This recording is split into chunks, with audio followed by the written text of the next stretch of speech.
জাগরণের বন্ধুদের সবাইকে স্বাগত জানাই। তৈলঙ্গ স্বামীজিকে নিয়ে কিছু কথা হচ্ছিল। কাশীধামে এখনকার মতো তখনও বহু সাহেব মেম বেড়াতে আসতেন। তারা যখন দেখতেন যে এই আম, সাধু জামা কাপড় পরছেন না, নগ্ন হয়ে ঘুরে বেড়াচ্ছেন, তাদের তো গাত্রদাহের কারণ হলো। তারা নানান রকম কটু কথা বলতে লাগলো। এবার ইংরেজ আহ, সরকার তখন ঠিক করলো যে একটা নতুন আইন প্রণয়ন করবে, যেখানে এইভাবে পোশাকহীন অবস্থায় কাশীতে জনসমক্ষে ঘুরে বেড়ানো যাবে না। কিন্তু কুম্ভমেলা উপলক্ষে অনেক নাগা সন্ন্যাসীরা আসতেন, তাদের ক্ষেত্রে এই নিয়ম প্রযোজ্য হবে না। শুধুমাত্র স্বামীজির ক্ষেত্রে এই নিয়ম তারা লাগু করতে চাইলো, কিন্তু স্বামীজিকে কোনো নিয়মের মধ্যে বেঁধে রাখা সম্ভব নয়, সেটা তারা পরে বুঝতে পারবে। পুলিশের পুলিশরা এসে স্বামীজিকে বারবার বিরক্ত করতে লাগলো যাতে তিনি পোশাক পরেন। তো একবার স্বামীজি তাদের কথায় কোনো কান দিত না। একবার তিনি ধ্যানে বসেছেন গঙ্গার তীরে, তখন কিছু পুলিশ এসে তাকে ধরে নিয়ে যায়। কিছু পুলিশ এসে প্রথমে তারা স্বামীজিকে কিছু বলার চেষ্টা করে, কিন্তু স্বামীজি ওই সময় ধ্যান করছিলেন, তিনি তাদের কোনো কথাই শুনতে পেলেন না। তখন স্বামীজির এইরকম আচরণকে তারা উপেক্ষা বলে মনে করলো। সেই প্রহরীরা তাকে হাতের রুল দিয়ে স্বামীজির শরীরের বিভিন্ন জায়গায় আঘাত করতে লাগলো। আশেপাশে যারা ছিল তারা দৌড়ে এলো, তারা অনেক বারণ করার চেষ্টা করলো, অনেক বোঝানোর চেষ্টা করলো, কিন্তু পুলিশের লোকেরা, প্রহরীরা কারো কথা শুনলো না। স্বামীজিকে জোর করে স্বামীজিকে তো বাহ্যজ্ঞানহীন অবস্থায় ছিলেন, তারা এই শরীরটাকে তারা বয়ে নিয়ে গেল, থানায় নিয়ে চলে গেল, পাঁজা কোলা করে থানায় নিয়ে গেল। তারা উপস্থিত এই লোকগুলোর কথা কিছু শুনল না। পরের দিন স্বামীজিকে বিচারের জন্য ম্যাজিস্ট্রেটের কাছে হাজির করা হলো।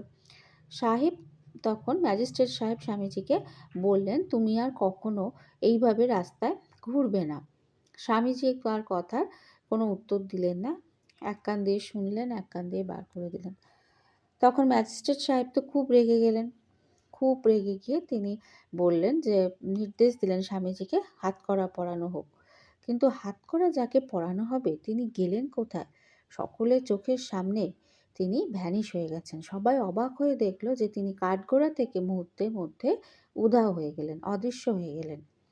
সবাই ভীষণ ব্যস্ত হয়ে গেল, খুব অবাক হয়ে গেল। তারা কখনো চোখের সামনে এরকম জিনিস দেখেনি। সবাই ভাবছে যে এরকম ঘটনা কি করে ঘটলো, তারা ঠিক দেখছেন। সবাই খুঁজতে লাগলো যে কোথায় গেল, কোথায় গেল, কিন্তু কোথায় তিনি। সবাই যখন খুব হতাশ হয়ে পড়েছেন, ঠিক তখনই আবার দেখা গেল যে কাঠগড়ার মধ্যেই স্বামীজি আছেন, তিনি কোথাও যাননি। এইসব দেখে সাহেবের বিচার বুদ্ধি তো পায়ে লোক পেয়ে গেল, তিনি হতবুদ্ধি হয়ে বসে রইলেন।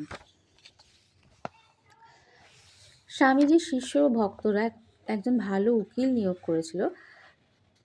তিনি এজলাসে উপস্থিত এক ডেপুটি ম্যাজিস্ট্রেট স্বামীজি সম্পর্কে সাহেবকে সব কথা জানিয়ে বললেন, স্বামীজি একজন মহাপুরুষ, তার বস্ত্র পরার কোনো দরকার নেই।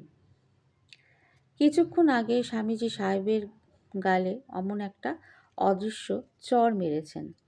তিনি আর কিছু বললেন না। তিনি ভাবলেন যে এরকম একটা ঘটনা দেখলাম, তিনি চুপ করে গেলেন।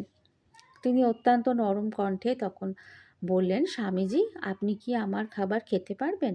স্বামীজি মৃদু হেসে উত্তর দিলেন, খেতে পারি, যদি আপনি আমার খাবার খেতে পারেন। সাহেব মনে মনে ভাবলেন যে সাধু মানুষ, তিনি ফল, দুধ, রুটি ছাড়া আর কী বা খাবেন। তিনি উত্তরে বললেন, হ্যাঁ, আমি আপনার খাবার খেতে রাজি আছি। স্বামীজি আবার হাসলেন, তারপর সেই ভয়ঙ্কর কাণ্ডটি ঘটালেন। ভরা এজলাসে তিনি নিজের হাতে মলত্যাগ করলেন, তারপর সেই হাতটি সাহেবের দিকে বাড়িয়ে দিয়ে বললেন, নিন, খান। সাহেব তো এই দৃশ্য দেখে পায়ে লাফিয়ে উঠে বলেছিলেন, এটা কখনো খাদ্য হতে পারে না স্বামীজি, তাই খাওয়ার কোনো প্রশ্নই নেই। স্বামীজি কোনো কথা বাড়ালেন না, সেই বিষটা তিনি খেয়ে নিলেন। আর অদ্ভুত ব্যাপার, চন্দনের সুবাসে সেই জায়গাটি ভরে গেল। সাহেব এই ঘটনাটি দেখার পর স্বামীজিকে মুক্ত করে দিলেন। এই গল্পটা আমি ছোটবেলায় দাদুর কাছে অনেকবার শুনেছিলাম, অনেকবার শুনতাম, দাদু খুব সুন্দর করে বলতেন, খুব ভালো লাগতো। তৈলঙ্গ স্বামীজির সব গল্পই আমার খুব ভালো লাগতো। এখনও মনে পড়ে যখন এই গল্পগুলো মানে জীবনে পড়ি আবার। আমি গল্প এখন নিয়েছি অপূর্ব চট্টোপাধ্যায় তৈলঙ্গ স্বামী সমগ্র থেকে। যখন আবার পড়ি আমার সেই ছোটোবেলার দিনগুলোর কথা খুব মনে পড়ে। সেই দিনগুলো বড় সুন্দর ছিল।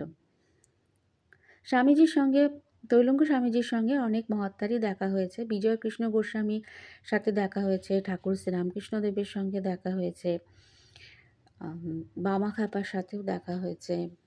শ্যামাচরণ লাহিড়ীর সঙ্গেও তার যথেষ্ট ভালো সম্পর্ক ছিল। স্বামী বিবেকানন্দ যখন তাকে দেখতে গেছিলেন তখন আর কোনো কথা হয়নি। তখন তিনি সম্পূর্ণ মৌন ব্রত নিয়েছেন। তিনি আর কথা বলতেন না কারোর সাথে। শ্রীরামকৃষ্ণদেবের সাথেও তিনি ওই ইশারা ইঙ্গিতেই কথা বলেছিলেন, মুখে কথা বলতেন না স্বামীজি।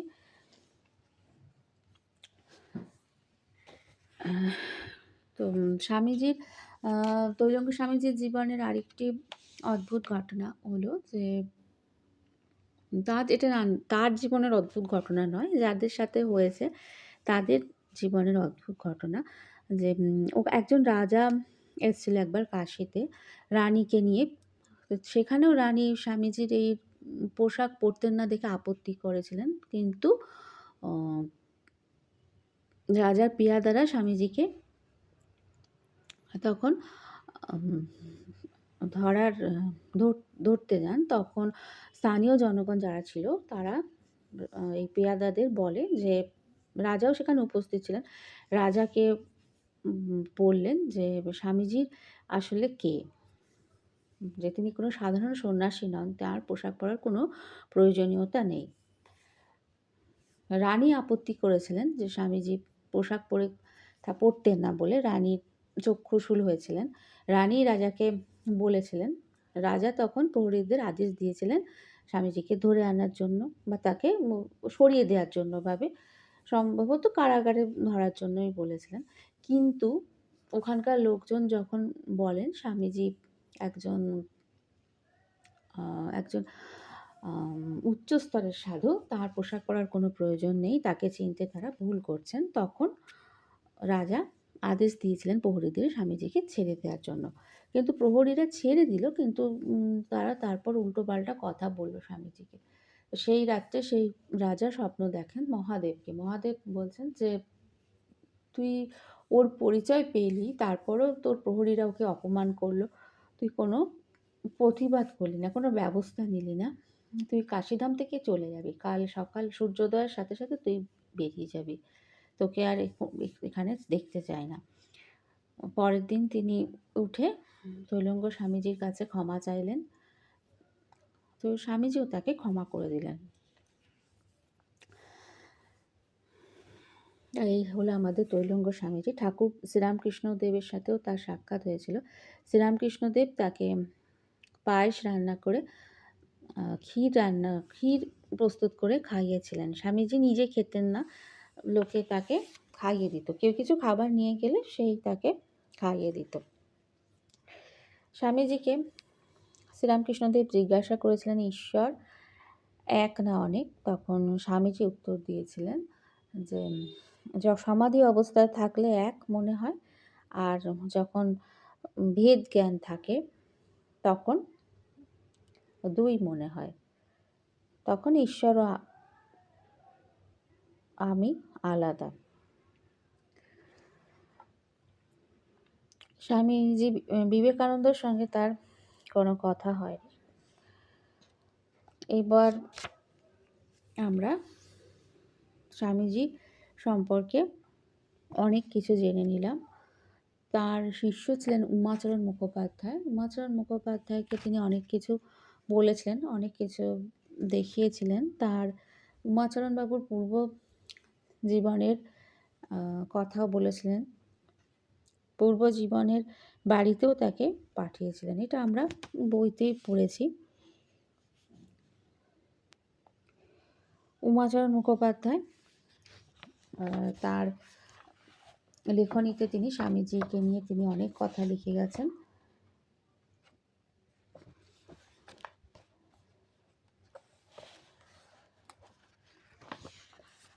আজ আমরা এই পর্যন্তই আলোচনা করলাম। আবার ফিরে আসব খুব তাড়াতাড়ি। তৈলঙ্গ স্বামীজিকে নিয়েও ফিরতে পারি বা অন্য কাউকে নিয়েও ফিরতে পারি। তৈলঙ্গ স্বামীজিকে নিয়ে